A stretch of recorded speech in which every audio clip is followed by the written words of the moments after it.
ಎಲ್ರಿಗೂ ನಮಸ್ಕಾರ.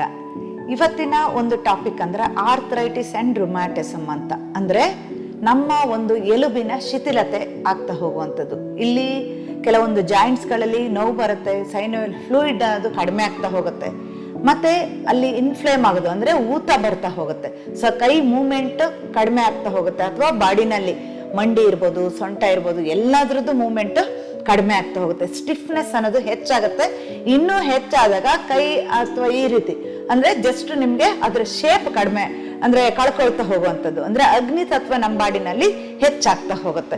ಸೊ ಇದಕ್ಕೆ ಎಲ್ಲೂ ಆಕ್ಚುಲಿ ಹೇಳ್ಬೇಕು ಅಂತಂದ್ರೆ ಔಷಧಿ ಕಂಡು ಹಿಡಿದಿಲ್ಲ. ಯಾಕಂತಂದ್ರೆ ಆರ್ಥರೈಟಿಸ್ ಮತ್ತೆ ರುಮ್ಯಾಟಿಸಮ್ಗೆ ಕೊಡುವಂತ ಸ್ಟಿರಾಯ್ಡ್ಸ್ ಆಗಿರ್ಬೋದು, ಪೇನ್ ಕಿಲ್ಲರ್ ಆಗಿರ್ಬೋದು, ಯಾವುದೇ ರೀತಿ ರಿಲೀಫ್ ಕೊಡೋದಿಲ್ಲ. ಅದು ಮೊಮೆಂಟ್ರಿ ನಿಮ್ಗೆ ಸಪ್ರೆಸ್ ಮಾಡುತ್ತೆ ಅಷ್ಟೇ ವಿನಃ ಅದನ್ನ ಸರಿ ಮಾಡ್ಬೇಕು ಅಂದಾಗ ಬೋನಿಗೆ ಮತ್ತೆ ಮಸಲಿಗೆ ಶಕ್ತಿ ಬರಬೇಕು. ಶಕ್ತಿ ಹೇಗ್ ಬರುತ್ತೆ ಅಂದ್ರೆ ಕೆಲವೊಂದು ಪರ್ಟಿಕ್ಯುಲರ್ ಗಿಡಮೂಲಿಕೆಗಳಿಂದ, ಮುದ್ರಗಳ ಕಾಂಬಿನೇಷನ್ ಇಂದ ಪ್ರಾಣಶಕ್ತಿ ಜಾಗೃತಿಯಲ್ಲಿ ಮೂಲಾಧಾರ ಚಕ್ರ ಅಂದ್ರೆ ಆಧಾರ, ಸೊ ಬೇಸ್ ಇದು ಕರೆಕ್ಟ್ ಆಗಿದ್ರೆ ನಿಮ್ಗೆ ಓವರ್ ಆಲ್ ಆಗಿ ಹೆಲ್ತ್ ಕರೆಕ್ಟ್ ಆಗ್ತಾ ಬರುತ್ತೆ. ಆ ನೋವು 70 to 80% ರೆಡ್ಯೂಸ್ ಆಗುತ್ತೆ. ಆಗ ನೀವು ಏನ್ ಬೇಕಾದ್ರೂ ಆರಾಮಾಗಿ ನಿಮ್ಮ ಕೆಲಸನ ನೀವು ಮಾಡ್ಕೋಬಹುದು. ಹಾಗೇನೆ ಅದರಿಂದ ನಿಧಾನವಾಗಿ ಮುಕ್ತಿ ಹೊಂದ್ತಾ ಬರ್ಬೋದು. ಕೆಲವೊಂದು ಜಾಯಿಂಟ್ಗೆ ಸಿಂಪಲ್ ಆಗಿರೋ ಎಕ್ಸಸೈಸ್ ಮಾತ್ರ ಮಾಡಬೇಕು.